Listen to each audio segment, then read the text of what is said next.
നമ്മൾ എന്നും മാധ്യമങ്ങളിൽ കേൾക്കുന്ന വാക്കാണ് കോടതി. ഇന്ത്യയിലെ കോടതികളെല്ലാം ഒരേ തലത്തിലുള്ളതാണെന്ന് തോന്നുന്നുണ്ടോ? അല്ല. ഇവിടെ ഹൈറാർക്കി ഉണ്ട്, വളരെ ക്ലിയർ ആയിട്ടുള്ള സ്ട്രക്ചറും ഉണ്ട്. ഹൈറാർക്കിയിലെ പരമോന്നത നീതിപീഠം എന്ന് പറയുന്നത് സുപ്രീം കോടതിയാണ്. ഇന്ത്യൻ ഭരണഘടനയുടെ ആർട്ടിക്കിൾ 124 ക്ലോസ് 1 പ്രകാരമാണ് സുപ്രീം കോടതി കോൺസ്റ്റിറ്റ്യൂട്ട് ചെയ്തിരിക്കുന്നത്.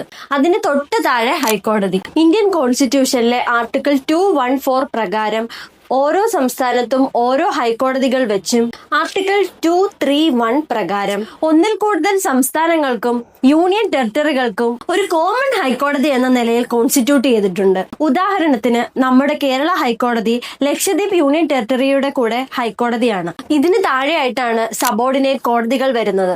സബോർഡിനേറ്റ് കോടതിയെ നമ്മൾക്ക് രണ്ടായിട്ട് ക്ലാസിഫൈ ചെയ്യാം. ഒന്ന് സിവിൽ കോടതികൾ, രണ്ട് ക്രിമിനൽ കോടതികൾ. സിവിൽ കോടതിയുടെ ജൂറിസ്ഡിക്ഷനിൽ വരുന്നതാണ് ഡിസ്ട്രിക്ട് കോടതികൾ, അതിന് താഴെ സബ് കോടതികൾ, അതിന് താഴെ മുൻസിഫ് കോടതികൾ. മറുപുറത്ത് ക്രിമിനൽ ജൂറിസ്ഡിക്ഷൻ കോടതിയെ നമ്മൾക്ക് രണ്ടായിട്ട് തരംതിരിക്കാം: സെഷൻസ് കോടതികളും മജിസ്ട്രേറ്റ് കോടതികളും. സെഷൻസ് കോടതികളുടെ കീഴിൽ അഡീഷണൽ സെഷൻസ് കോടതിയും അസിസ്റ്റന്റ് സെഷൻസ് കോടതിയും ഉൾപ്പെടുന്നു. മജിസ്ട്രേറ്റ് കോടതികളുടെ കീഴിൽ ചീഫ് ജുഡീഷ്യൽ മജിസ്ട്രേറ്റ് കോടതിയും അതിന് താഴെ ജുഡീഷ്യൽ ഫസ്റ്റ് ക്ലാസ് മജിസ്ട്രേറ്റ് കോടതിയും അതിന് താഴെ ജുഡീഷ്യൽ സെക്കൻഡ് ക്ലാസ് മജിസ്ട്രേറ്റ് കോടതിയും ഉൾപ്പെടുന്നു. കോടതിയുടെ വിവരങ്ങൾ ഇവിടം കൊണ്ട് തീരുന്നില്ല. ഓരോ സബ്ജക്ട് മാറ്റർ അനുസരിച്ച് ഓരോ കോടതിയും ഇന്ത്യയിൽ കോൺസ്റ്റിറ്റ്യൂട്ട് ചെയ്തിട്ടുണ്ട്. അതിന്റെ വിവരങ്ങളെല്ലാം നമ്മൾക്ക് അടുത്ത വീഡിയോയിൽ കാണാം.